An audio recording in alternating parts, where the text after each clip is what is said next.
Le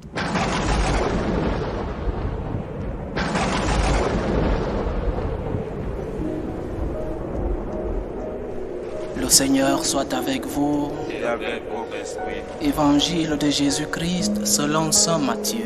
Gloire à toi, Seigneur. En ce temps-là, Jésus proposa aux foules une autre parabole.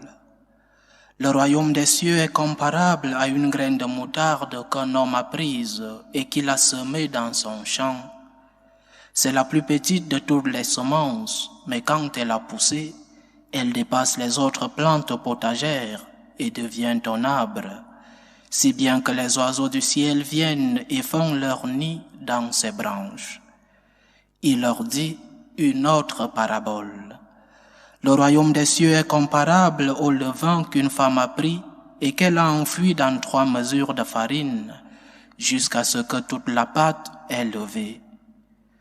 Tout cela Jésus le dit aux foules en parabole, et il ne leur disait rien sans parabole, accomplissant ainsi la parole du prophète.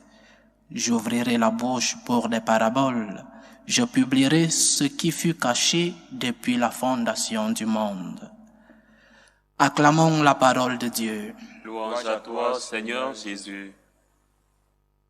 Saint Matthieu écrit son évangile principalement dirigé à ses frères juifs.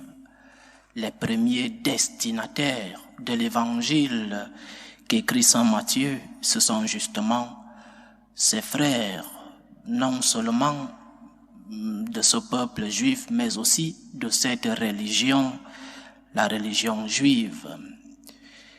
Et la motivation, la principale motivation de cet évangile, c'est d'essayer de convaincre ses frères que tout ce qui a été annoncé par les prophètes dans l'Ancien Testament s'accomplissait en Jésus-Christ.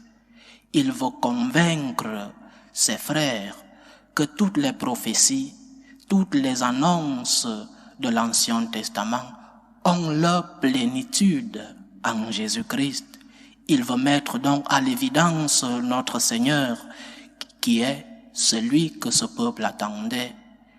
Et de ce fait, l'évangile de saint Matthieu commence justement par une généalogie qui vient prouver que cet enfant Jésus est celui-là de la lignée que nous attendons, et celui-là, ce Messie qui devait sortir de la maison de David. Et saint Matthieu utilise des expressions qui veulent justement mettre l'accent sur le messianisme de notre Seigneur.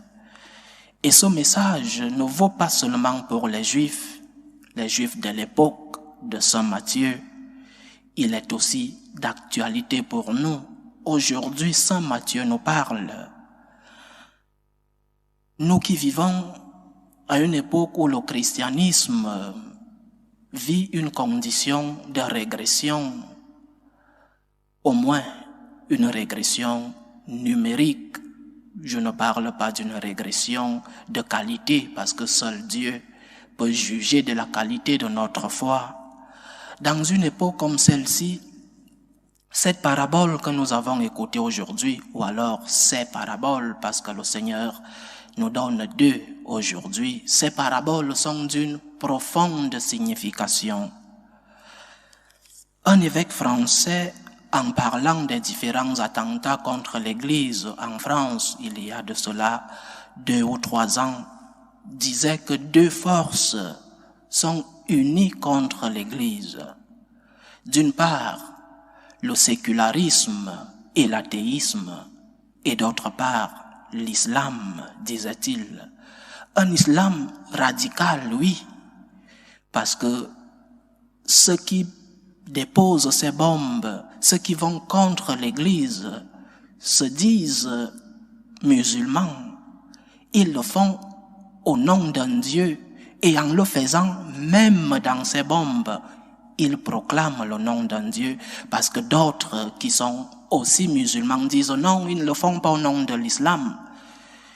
Et pourquoi crient-ils au nom de ce Dieu? Donc, le sécularisme, l'athéisme et l'islam sont 2 forces qui se sont unies pour combattre l'Église. Et nous sommes soumis à cette pression entre ces deux forces, le monde de l'islam et le monde séculariste. Et nous sommes au milieu.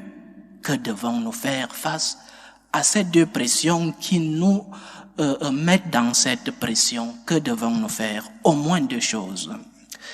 La première, fidélité à la mission. La graine de moutarde, le levain dans la pâte, doivent, malgré leur petite quantité, malgré leur minorité, doivent transformer leur monde. La graine de moutarde qui devient un grand arbre. Le levain qui fait que la pâte devienne aussi plus grande. Ce sont des minorités et nous devons accepter dans notre époque. Le christianisme a perdu, comme je le disais, du moins en nombre et nous devons l'accepter. C'est en acceptant que nous sommes une minorité que nous pourrons transformer le monde. C'est en acceptant que le petit nombre que nous sommes doit transformer le monde. Nous ne sommes plus à l'époque où tout le monde était chrétien, où ceux qui n'allaient pas à la messe étaient vus comme des oiseaux de mauvais augure. Nous sommes à l'époque contraire, où c'est celui qui va à la messe qui est persécuté, où c'est celui qui va à la messe qui est vu d'un mauvais œil. Et nous devons l'accepter. Nous devons accepter que nous sommes dans une époque où nous serons persécutés. Nous devons accepter que nous sommes dans une époque où nous devons transformer le monde, comme le levain qui fait monter la pâte, comme la graine de moutarde qui devient un grand arbre. Fidélité à la mission, fidélité à la parole de Dieu, fidélité à la tradition. Et pour nous les religieux, nous célébrons justement aujourd'hui la mémoire liturgique d'un fondateur de congrégation religieuse. Pour nous les religieux, nous devons rester fidèles au charisme fondateur, fidèles à cette révélation que le Saint-Esprit a mis en une personne, parce que c'est Dieu qui parle à travers cette personne, c'est Dieu qui transmet le charisme à Saint Ignace de Loyola, et nous devons rester fidèles à ce charisme fondateur, à ce charisme initial, parce qu'il est fréquent de nos jours de voir des charismes de spiritualité piétinés par les propres enfants de ces familles, piétinés par les propres enfants de ces congrégations. Les propres fils d'une congrégation s'éloignent peu à peu du charisme du fondateur et transforment parfois cette spiritualité en une spiritualité au rabais, ce que veut le monde, ce que dit l'opinion. Nous devons rester fidèles à la mission de notre Seigneur, fidèles à la parole de Dieu, fidèles à la tradition de notre Église et fidèles aux différents charismes que le Saint-Esprit a révélés à certains hommes. Il n'est pas surprenant aujourd'hui qu'un supérieur d'une grande congrégation dise devant les caméras que nous ne sommes pas sûrs que ce que nous racontent les évangiles est vrai. Nous ne sommes pas sûrs que Jésus a dit ce que les évangiles nous racontent, parce qu'à cette époque, il n'y avait pas de caméra. Un grand supérieur d'une très grande congrégation de notre Église. Ce sont des personnes qui se sont éloignées du charisme initial. Ce sont des personnes qui piétinent le charisme même que leur fondateur a transmis. Première chose, pour lutter contre ce sécularisme et contre cet islam qui nous envahisse, fidélité à la mission. Et la deuxième chose, unité. Si le monde, si l'islam nous trouve en nous attaquant, s'ils nous trouvent nous-mêmes divisés dans notre propre maison, ce sera très facile pour eux de nous ravager. C'est très facile pour l'ennemi de ravager une maison qu'il trouve divisée. Et si aujourd'hui, dans notre Église, la hiérarchie tel évêque est contre ceci, l'autre est pour.